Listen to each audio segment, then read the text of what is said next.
यदा यदा हि धर्मस्य ग्लानिर्भवति भारत अभ्युत्थानं धर्मस्य तदात्मानं सृजाम्यहम् परित्राणाय साधूनां विनाशाय च दुष्कृतां धर्म संस्थापनार्थाय संभवामि युगे युगे। जय श्री कृष्ण। नमस्कार दोस्तों, एक बार फिर से आपका स्वागत है हमारे YouTube चैनल भक्ति संगम में।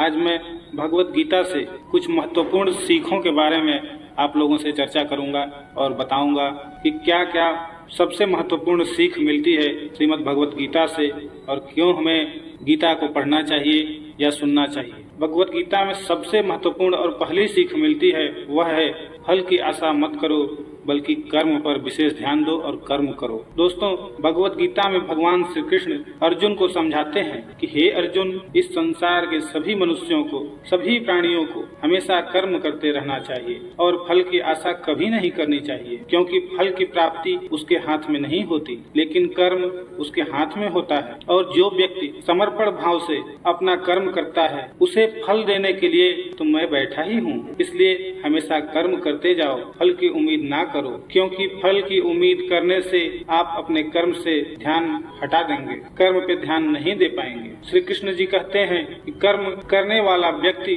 आज नहीं तो कल जरूर सफल होता है, लेकिन अकर्मण्य व्यक्ति जीवन में कभी भी सफल नहीं हो पाता। इसलिए अगर आप सफल होना चाहते हैं तो आपको अपने कर्म पर पूरा ध्यान देने की जरूरत है और हमेशा से ही अच्छे कर्म करने चाहिए जिससे आपको अच्छे फल की प्राप्ति हो। दोस्तों, अगर कर्म करने के बावजूद आपको अपने मनचाहे फल की प्राप्ति नहीं हो पा रही है तो कभी भी निराश नहीं होना चाहिए, बल्कि श्री कृष्ण के भरोसा कर आगे बढ़ने की चेष्टा करनी चाहिए। और यकीन मानिए, भगवान आज नहीं तो कल आपको सफल, समृद्ध और आपके कर्मों का सही फल जरूर प्रदान करेंगे। भगवत गीता में श्री कृष्ण द्वारा जो दूसरी सीख हमें सीखने को मिलती है वह है कि हमेशा हमें अपने धर्म के अनुसार आचरण करना चाहिए। अर्थात यदि कोई बच्चा विद्यार्थी है तो उसे पढ़ने में ही ध्यान देना चाहिए। सैनिक को अपने देश की रक्षा, राजा को अपने प्रजा की रक्षा और सेवा, माता पिता को अपने संतानों को प्रेम, बच्चों को अपने बूढ़े माँ बाप की सेवा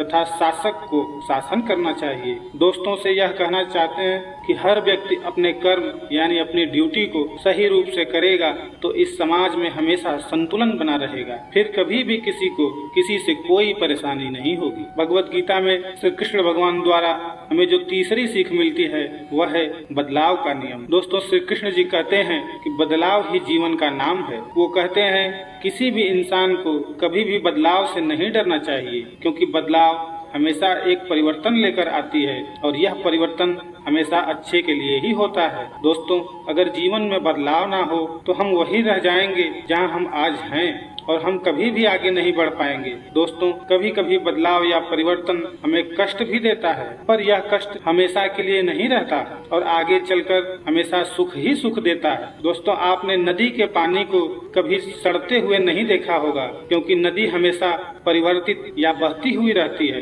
कभी रुकती नहीं है। लेकिन एक तालाब का पानी जब परिवर्तित नहीं होता है, जिसमें बदलाव नहीं आता है, वह धीरे धीरे सड़ जाता है। ठीक उसी तरह हमारे जीवन का मायने तभी तक है जब तक हमारे जीवन में परिवर्तन या बदलाव है। जिस दिन हमारे जीवन का बदलाव रुक जाएगा उस दिन हम नष्ट हो जाएंगे। दोस्तों, श्री कृष्ण द्वारा जो भगवत गीता में हमें चौथी सीख मिलती है वह है अहंकार से दूर रहना।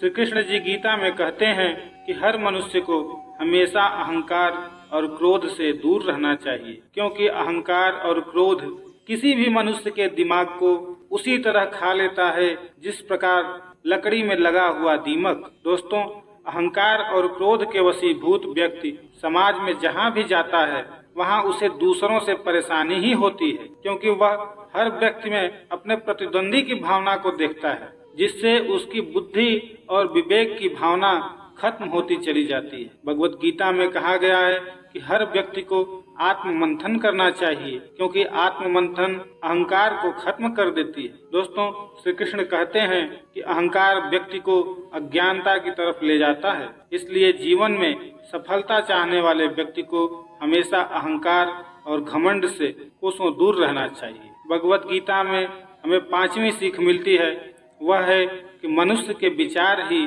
मनुष्य का निर्माण करते हैं। दोस्तों, भगवान श्री कृष्ण कहते हैं कि मनुष्य के निर्माण उसके विचारों से ही होता है और मनुष्य जैसा सोचता है वैसा ही बन जाता है। इसलिए हर मनुष्य को हमेशा सकारात्मक और अच्छे सोचों के साथ ही अपने जीवन को बिताना चाहिए। दोस्तों, अगर आपके मन में अच्छे विचार होंगे तो आपका जीवन भी अच्छा होगा, लेकिन अगर आपके मन में बुरे विचार होंगे तो आपके जीवन में बुराई की स्थिति बन सकती है। श्री कृष्ण जी कहते हैं कि यदि हम अपने को बलवान बनाना चाहते हैं तो हमें अपने मन में यह जरूर सोचना चाहिए कि हम बलवान हैं, क्योंकि बलवान होने की सोच ही हमें बलवान बना सकती है। अर्थात कोई व्यक्ति कमजोर या ताकतवर, बुद्धिमान या बेवकूफ, अच्छा या बुरा अपने सोच के कारण ही होता है। अगर हम अपनी सोच को बदल लें तो दुनिया बदल जाएगी।